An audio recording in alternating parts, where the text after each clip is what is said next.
नमस्कार दोस्तों, आप सभी का स्टॉक इजी में स्वागत है। दोस्तों, जैसे कि हम हमेशा कहते हैं कि नंबर्स आपसे झूठ नहीं बोलते। अगर आपने इस स्टॉक के रेड फ्लैग को इग्नोर किया तो आपके बने बनाए पैसे डूब जाएंगे और आपके हाथ में आपका प्रिंसिपल अमाउंट भी नहीं आएगा। तो हम बात कर रहे हैं यहाँ पे सवेरा इंडस्ट्री की। अगर आप इस कंपनी के मार्केट कैपिटल को देखें तो आपको साफ समझ में आ जाएगा कि एक स्मॉल कैप कंपनी है, क्योंकि इसका मार्केट कैपिटल ही यहाँ पे 191 करोड़ का है। देख रहे हैं कितनी छोटी कंपनी। आपको लगता है कि छोटी कंपनी में आपको इन्वेस्ट करना चाहिए? अगर आप इसके डेट को देखेंगे तो यहाँ पे वो 8 करोड़ का इनके ऊपर यहाँ पे डेट है। और यहाँ पे इसके अर्निंग पर शेयर को देखेंगे तो वो 13 है, यानी कि कंपनी यहाँ पे कितना कमा रही है, वो अपने शेयर्स पे कितना कमा रही है। अर्निंग पर शेयर्स है, मतलब कंपनी कितना कमा रही है और स्टॉक भी कंपनी को कितना यहाँ पे रिवॉर्ड किया जा रहा है। तो आपको लग रहा होगा कि कंपनी जितना कमा रही है, लोग उसको यहाँ पे उतना ही रिवॉर्ड कर रहे हैं, लेकिन आप किसी एक रेशियो को देख के डिसीजन नहीं ले सकते कि कंपनी ओवर वैल्यूड है या फिर अंडर वैल्यूड है, क्या ये सही स्टॉक है या नहीं। ये सब चीजें हमें हर एक चीज को देखने के बाद क्वांटिटेटिव एनालाइज करना चाहिए, फंडामेंटल्स पूरी तरह से देखना चाहिए, टेक्निकल देखना चाहिए। सब देखने के बाद ही हमें डिसीजन लेना चाहिए कि ये क्वालिटी स्टॉक है या फिर ये बेकार स्टॉक है। चलिए हम इसके यहाँ पे थोड़े इसके नंबर्स को देखते हैं, यानी कि प्रॉफिट एंड लॉस स्टेटमेंट को देखते ही आपका पूरा पिक्चर क्लियर हो जाएगा कि आपको स्टॉक में इन्वेस्ट करना है या नहीं। अगर आप सामने देखें तो आपको क्या लग रहा है, जैसे कि आपने अगर से करंट प्राइस को देखा होगा तो आपके माइंड में तो एक चीज क्लिक करी गई होगी कि कंपनी अच्छा रेवेन्यू तो जरूर करती होगी, कंपनी अच्छा रेवेन्यू जनरेट करती होगी।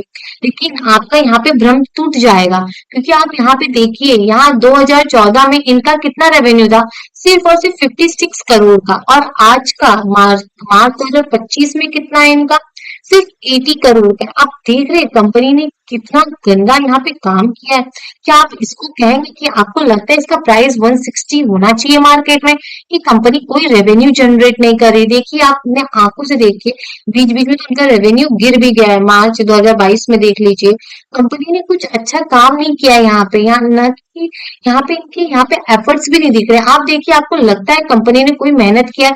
ये सिर्फ एक ढांचा बना के खड़ा कर दिया है मार्केट में, अब बस नंबर्स थोड़े थोड़े उन्होंने डाल दिए हैं ऐसे काम चलाऊ के लिए। आपको लगता है ऐसे स्टॉक में आपको इन्वेस्ट करना चाहिए जिसमें मैनेजमेंट खुद इंटरेस्टेड नहीं दिख रहा है और बिल्कुल भी इंटरेस्टेड लग रहा है बिजनेस चलाने में, क्योंकि कंपनी यहाँ पे रेवेन्यू जनरेट नहीं कर रही, कंपनी के रेवेन्यू में कोई ग्रोथ नहीं है। जिस कंपनी के रेवेन्यू में ग्रोथ नहीं है, वो बिजनेस कैसे आगे बढ़ेगा आप सोचिए। अगर वो बिजनेस आगे नहीं बढ़ेगा तो आपका पोर्टफोलियो में कैसे आपको ग्रोथ देखने को मिलेगी? अगर ये बिजनेस जो कंपनी है, इसका शेयर अगर आपके पोर्टफोलियो में है, तो लगता है कि आपका जो पोर्टफोलियो है वो ग्रोथ कर पाएगा? नहीं करेगा। ऐसे कंपनी ग्रोथ नहीं कर पाती। अगर एक बार ये गिर गई ना तो इनको उठाना बहुत मुश्किल होता है। अब आप सोच रहे हैं, जब कंपनी की ये कंडीशन है, कंपनी रेवेन्यू नहीं जनरेट कर पा रहा है, तो मार्केट में इसका ये प्राइस कैसे आया, क्यों आया? इसके पीछे भी एक बहुत बड़ा पिक्चर आप देखिए। यहाँ पे कंपनी यहाँ पे क्या कर रही है, यहाँ पे 2-3 करोड़, कभी तो नेगेटिव में भी है। आप देखिए, वो 2-3 साल तो यहाँ पे नेगेटिव में उन्होंने यहाँ पे लॉस बुक किया हुआ है। अब आप सोच रहे हैं कि 12-10 करोड़ में कंपनी क्यों इतने ज्यादा इसके मार्केट में प्राइस है? वो है सिर्फ और सिर्फ डिविडेंड। ये भी एक मैनिपुलेशन है, एक रेड फ्लैग है कि कंपनी कमा कुछ नहीं रही है, लेकिन वो डिविडेंड देने से पीछे नहीं हट रही है। डिविडेंड अगर मिच्योर कंपनी देती है बहुत अच्छी बात है, कंपनी मिच्योर हो गई है, अब वो जो प्रॉफिट कमा रही है वो अपने इन्वेस्टर्स के साथ शेयर कर रही है, वो एक पॉजिटिव चीज होता है। लेकिन ये तो मिच्योर, ये तो उठ भी नहीं पाई है, ये तो रेवेन्यू नहीं जनरेट कर पा रही है, डिविडेंड दे रही है। बताइए ये क्यों दे रही है? आप खुद सोचें, ऐसी कंपनी डिविडेंड क्यों देती है? ये डिविडेंड इसीलिए देती है ताकि भोले भाले इन्वेस्टर्स, रिटेलर्स इसमें इन्वेस्ट करें। जैसे ही वो सुनते हैं कि यहाँ जो बॉटम लाइन है वो पॉजिटिव है, यानी कि इन्होंने प्रॉफिट बुक कर लिया और ये कंपनी डिविडेंड दे रही, तो तुरंत उनको दिमाग की बत्ती जलती है, वाह ये तो बहुत अच्छा है, ये तो हमारे पोर्टफोलियो में और ग्रोथ करेगा, हम यहाँ से बिलियनियर बन सकते हैं। ऐसे उनके माइंड में ऐसे थॉट्स आने स्टार्ट हो जाते हैं और उनको लगता है कि ये वही स्टॉक है जो मुझे माला माल बना देगा। ये तुरंत सोच लेते हैं, क्योंकि उन्होंने पूरी मार्केट को देखा नहीं है ना, उन्होंने समझे नहीं है कि हमें क्या क्या चीज देखनी होती है, कैसे डील करनी होती है। ये तरीका है, इन्वेस्टर को यहाँ पे चिपका देते हैं। अब देखिए खुद ही कि इनको डिविडेंड देने की क्या जरूरत है। इनको डिविडेंड लगता है देना चाहिए? नहीं देना चाहिए। फिर आप लोन ही क्यों ले रहे हो? एक भी रुपए का आप यहाँ पे लोन मत लो, डेट मत लो, डिविडेंड मत दो। और एक भी रुपए का यहाँ पे डेट मत दो, लोन मत लो ना आप, ये चीज कर दो नहीं। लेकिन इनको क्या करना है, इनको तो कस्टमर्स यहाँ पे इन्वेस्टर्स को अपने साइड अट्रैक्ट करना है, जिनको बिल्कुल भी नॉलेज नहीं है मार्केट के बारे में, वो ऐसे ही करते हैं। फिर एक नया ये तरीका निकला है कि कैसे इन्वेस्टर को ऐसे चीप स्टॉक्स की ओर ऐसे ही अट्रैक्ट करते हैं, ऐसे मैनिपुलेट किया जाता है। इसलिए ऐसे स्टॉक से आप बचिए। जैसे ही आप देखिए कंपनी कुछ रेवेन्यू नहीं कर रही है, उसके अंदर कोई ग्रोथ नहीं दिख रहा है, तो ऐसे स्टॉक से आप तुरंत दूर हो जाइए। नीचे ये थोड़ा सा चीज अगर आप देखेंगे तो यहाँ पे कंपनी की बोरिंग्स पे नजर डालिए।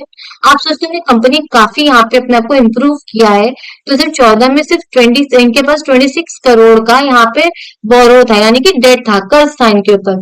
और सितंबर 2025 में इन्होंने कम करके 9 करोड़ कर दिया। आपको लग रहा है कंपनी ने अच्छा काम किया है? यहाँ पे आपके नजरिए का यहाँ पे बहुत बड़ा प्रॉब्लम है। आपको देखना चाहिए कि कहाँ से भर रही है डेट। ये भर रही है अपने फिक्स असेट को सेल करके। आप देखे ना, ये अपने फिक्स असेट को सेल कर दे रही है। जब जब इनको लग रहा है बोरोइंग्स बढ़ रहे हैं, तुरंत ये सेल कर दे रही है, यानी कि अपना सेल करके ये बोरोइंग्स को खत्म कर रही है। आप सोचिए कंपनी किस हद तक ये रेड फ्लैग है कंपनी। आपको इस रेड फ्लैग को इग्नोर करना चाहिए। अगर आप ऐसे रेड फ्लैग को इग्नोर करेंगे तो तहस नहस हो जाएगा आपका पोर्टफोलियो। ऐसे स्टॉक को तुरंत अपने पोर्टफोलियो से निकाल दीजिए, नहीं तो फिर आपको आपका पोर्टफोलियो कभी देखने नहीं मिलेगा। आपका जो प्रिंसिपल अमाउंट है ना, कब आपके अकाउंट से निकल जाएगा आपको समझ नहीं आएगा। ऐसे स्टॉक्स को तुरंत आप इग्नोर कर दीजिए, क्योंकि ये स्टॉक्स कभी आपको यहाँ पे बिलियनरी नहीं बना पाएंगे, माला माल नहीं बना पाएंगे ऐसे स्टॉक्स। क्योंकि इनके पास खुद ही पैसे नहीं है, तो ये आपको कहाँ से माला माल बनाएंगे। अगर ये खुद यहाँ पे कैपेक्स करते, इनका रेवेन्यू यहाँ पे अच्छा जनरेट करते, तो ये भी एक अच्छी ग्रोथ देखने मिलती कंपनी में। लेकिन ये ऐसा नहीं कर पा रहे हैं। अगर हम थोड़ा नीचे आएंगे, यहाँ पे हम इनके शेयर होल्डिंग पैटर्न के ऊपर नजर डालेंगे कि क्या चल रहा है यहाँ पे, तो आप देख सकते हैं जो प्रमोटर्स की होल्डिंग है मार्च 2026 में 64.62% की होल्डिंग है। तो यहाँ पे पब्लिक के पास 35.38 की है, जिसमें से सिर्फ 5000 ही शेयर होल्डर्स हैं। ये बहुत लो फ्लोटिंग स्टॉक्स है, क्योंकि यहाँ पे कुछ लोगों ने बड़ी मात्रा में यहाँ पे होल्ड कर रखा है, आप देखेंगे। लेकिन ये कब बढ़ जाएगा आप नहीं समझ पाएंगे। ये कब ये रिटेलर्स को पास ऑन हो जाएगा ना, ये चीज आप ध्यान नहीं दे पाएंगे। क्योंकि इस समय प्राइस क्या चल रहा है, इस समय 160 के आसपास है। जब ना प्राइस यहाँ पे आपको दिखेगी, जब भी पेनी स्टॉक बन जाएगा, ये प्राइस आपको यहाँ पे, जब यहाँ पे आ जाएगी ना, यहाँ पे इस जगह, तब ये जो चीज है ना आपकी, ये पूरा जो 64 है पूरा पब्लिक के पास रहेगा, और जो 35 है सिर्फ प्रमोटर्स के पास रहेगा। उसमें से भी कुछ वो जो उनके प्रमोटर्स की होल्डिंग है वो लोग गिरवी रख देंगे। सेम पिक्चर आपको हर जगह देखने मिलेगा। जो कंपनी ऐसे परफॉर्म कर रही है, जो कंपनी ऐसे परफॉर्म करती होगी ना, उनकी सेम कंडीशन है। वो डिविडेंड दे रहे हैं, यहाँ पे प्रमोटर्स अपनी होल्डिंग घटा रहे हैं, या तो फिर वो गिरवी रख दे रहे हैं। जैसे वो गिरवी रख देंगे ना, वो चीज तुरंत आपको यहाँ चार्ट में देखने मिलेगा। क्योंकि प्राइस गिरने लगता है ना, क्योंकि वो क्या हो जाता है, फिर वो भर नहीं पाते इंटरेस्ट, और इंटरेस्ट नहीं भर पाएंगे तो डायरेक्टली वो जो शेयर है मार्केट में सेलिंग के लिए आ जाती है। अगर आप यहाँ पे देखें चार्ट में, तो इस समय चार्ट काफी समय से एक रेंज में है, फंसा हुआ है। ये देखिए जो रेंज देख रहे हैं, ये है रेंज। ये रेंज में है ना, ऊपर जा रहा है ना नीचे जा रहा है काफी टाइम से। अगर हम देखें तो 2024 से ये यहीं पर है। अब यहीं पे है ना, आपको मौका अगर मिल रहा है तो आप निकल जाइए। अगर आपने यहाँ वहां बाइंग किया हो तो ये आपके लिए सही अपॉर्चुनिटी है। क्योंकि आप एक चीज और में हम आपको यहाँ पे दिखाते हैं, ये जो विक दिख रहे हैं आपको, विक, ये सेलिंग है। यहाँ पे सेलर सेल कर रहा है। अब हमें जहां तक लग रहा है, हो सकता है कि यहाँ पे ना जरूर रिटेलर्स जो है, नॉविस ट्रेडर यहाँ पे बाय कर रहे होंगे। क्योंकि यहाँ से प्राइस गिर नहीं पा रही, पूरा बना हुआ है कि बायर्स खरीदे जा रहा है। ये सेलर सेलिंग कर रहा है हैवी में, और यहाँ पे बायर्स खरीद रहा है। क्योंकि कंटिन्यू यहाँ पे देखो, ये यहाँ से हट नहीं रहा इस रेंज से। यहाँ पे बस और बस सेलिंग देखने को मिल रही है। क्योंकि विक ऊपर की ओर बढ़ा है ना, नीचे की ओर रहता तो बाइंग होता, लेकिन ये विक ऊपर की ओर है, मतलब सेलर्स जम के यहाँ पे सेलिंग कर रहे हैं। देखिए, अब इसको थोड़ा सा हम डेली चार्ट पे आ गए, और डेली चार्ट पे देखेंगे तो वो जो चीज वहां मंथली भी छोटे में दिख रही थी, ये देखिए काफी बड़े में ये चीजें, देखिए यही चीजें से, और ये यहाँ से कब यहाँ आ जाएगी ना, आप समझ नहीं पाएंगे। इसलिए ऐसे स्टॉक से ना आपको तुरंत दूर हो जाना चाहिए। कभी ना आपको प्रॉफिट बना के नहीं दे पाएंगे। ये देखिए कितनी बड़ी बड़ी यहाँ पे सेलिंग आई है। देखो ये जो है सब सेलिंग तो है। मतलब प्राइस इतना ऊपर गई थी, इतनी ऊपर गई थी कि सेलर, अब सोचिए सेलर्स कितनी भारी मात्रा में यहाँ पे सेलिंग किया उन्होंने, इतनी भारी मात्रा में सेलिंग की, प्राइस यहाँ आके क्लोजिंग दी है, यहाँ आके क्लोजिंग दे रही है। जब सेलर्स इतने ज्यादा एक्टिव थे, वो बस सेलिंग सेलिंग कर रहे हैं, और बायर्स यहाँ बाय, क्योंकि क्या होता है बायर्स कमजोर हो जाते हैं ना, जब उनको सेलिंग दिखता है तो नहीं बाय करते, फिर उनको लगता है कि हो सकता है यहाँ पे अब गिरावट देखने को मिले, लेकिन सेलर्स को तो अपॉर्चुनिटी मिल गई ना इतना ऊपर, उसने तो पहले से डिसाइड कर रखा था कि प्राइस यहाँ आए तो हम सेलिंग करना स्टार्ट कर देंगे, और उन्होंने वही किया।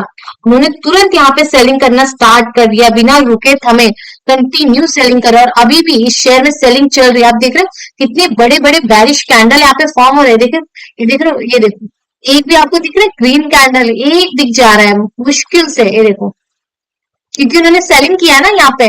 जब वो यहाँ पे सेलिंग करेंगे तो बाय करेंगे यहाँ पे, उन्होंने बाय कर लिया यहाँ पे आके। अब देखो कितना कितना मतलब कितना ज्यादा यहाँ पे साफ साफ दिख रहा है कि सेलिंग चल रहा है। तो और आपको भी लगता है कि फंडामेंटल्स ऐसे हैं इसके कि इसको ऊपर उठा दे, इतना दम दिख रहा है इस कंपनी में आपको, कि आपको लगता है कि कंपनी इस प्राइस को और ऊपर पहुंचा देगी? बहुत मुश्किल है, बहुत ज्यादा मुश्किल है। अगर कम इस शेयर प्राइस में, अगर इस चार्ट में अगर मैनिपुलेशन होगा तो ही प्राइस ऊपर जाएगी, नहीं तो इसको और इसके फंडामेंटल्स तो बिल्कुल भी ऊपर लेके नहीं जाने लायक है। इसके फंडामेंटल्स बहुत ज्यादा यहाँ पे वीक है, इसको ऊपर ले जाने के लिए सामर्थ्य नहीं है इस शेयर में। यहाँ पे ये कंपनी के फंडामेंटल में सामर्थ्य नहीं है कि इस चार्ट को, ये प्राइस को ऊपर लेके जा सके। उसके लिए यहाँ पे इनको स्ट्रांग होना पड़ेगा, तभी प्राइस ऊपर जाएगी। और इसका रिजल्ट भी 23 मई को आने वाला है, आप देख सकते हैं कि किस तरह इनका परफॉर्मेंस रहेगा। वो सारी पिक्चर्स भी आपके सामने यहाँ पे क्लियर हो जाएंगी। तो दोस्तों आज के लिए वहीं रुकते हैं। अगर वीडियो आपको यूजफुल लगा है तो लाइक कमेंट सब्सक्राइब जरूर करें।